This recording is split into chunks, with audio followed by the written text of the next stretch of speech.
Hello, friends, wherever you are. I thank you very much. You are welcome to the new topic. Today we are going to study about counting. Tugiye kurebera hamwe ibijyanye no kubara. Counting.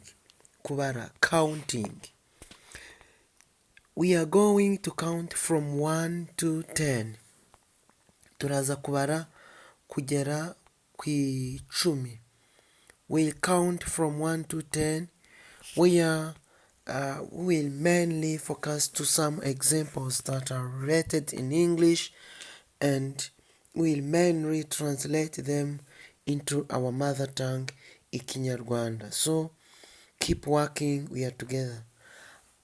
You can observe these pictures, those images which are bursts.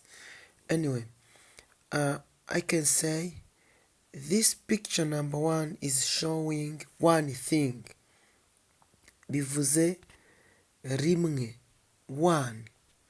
You can say I have one cow, one, single, ikintu kimwe, one cow, kimwe. Ushobora nanone kuvuga uti I have one pen, nk'igihe uri mu ishuri, mfite ikaramu imwe. We can say also to the next image which is represented by 2. Image ya kabiri iriho kabiri. 2. Say 2.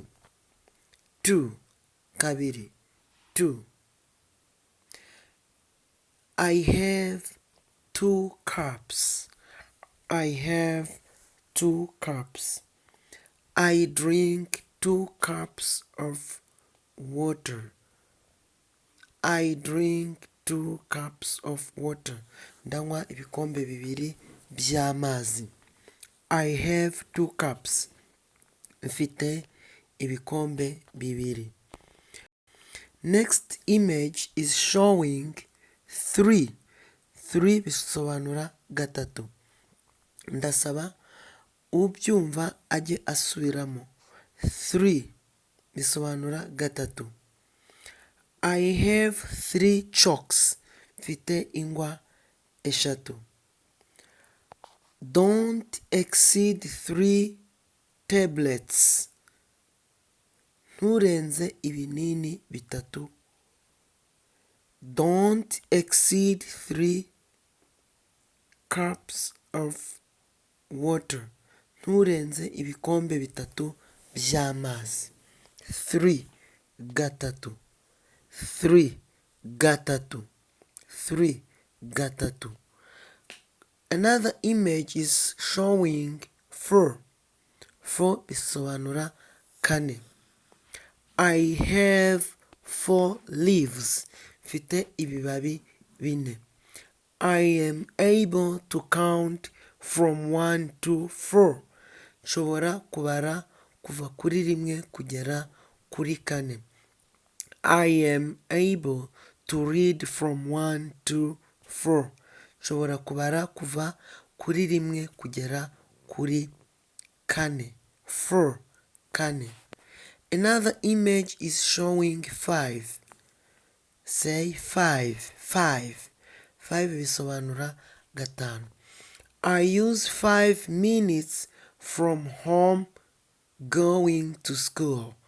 I use 5 minutes from home going to school. Nkoresha iminota 5 mva mu rugo igihe njya ku ishuri. I use 5 minutes from home to school. Nkoresha iminota 5 kuva mu rugo kugera ku ishuri. Look at another image which is showing 6. 6 bisobanura gatandatu. For example, urugero, I planted 6 trees at home. Nateye ibiti bitandatu mu rugo. I planted 6 trees at home. Nateye ibiti bitandatu mu rugo. Look at another image which is showing 7. 7 repeat, subiramo. 7, 7 bisobanura karindwi. 7, karindwi. I have 7 pens in my bag. Mfite amakaramu arindwi mu gikapu cyanjye. I have 7 pens in my bag.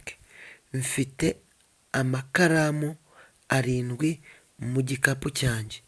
Can say, my mother gave me 7 oranges. My mother gave me 7 oranges. Mama yampaye amaronji arindwi. It is the same as you can use other different examples to express the numbers we are studying. Wanashobora nawe gukoresha izindi ngero zitandukanye ugiye ukoresha umubare turi kwiga mu Cyongereza. Next image is showing number 8. 8. Number 8 bisobanura umunani. 8, umunani. Nshobora gusoma kuva kuri rimwe kugera ku munani. 8, umunani. 8, umunani. We have 8 spoons at home. We have 8 spoons at home. Dufite ibiyiko umunani iwacu mu rugo. We are 8 people here. We are 8 people here. Turi abantu umunani. You can use this number 8 in various situations. Let's go to the next image, which is number 9. 9. Repeat. Subiramo. 9 bisobanura icyenda.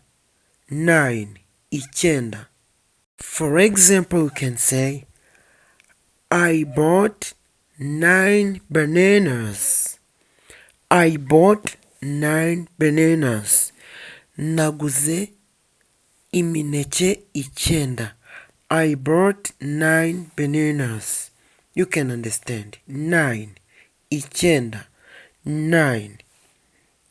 Let's go to the next image, which is the last number is 10.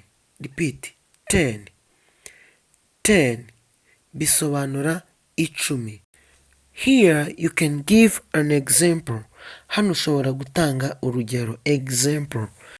I have 10 books in my bag. I have 10 books in my bag. Bisobanura mfite ibitabo icumi mu gikapu cyanjye. I have 10 books in my bag.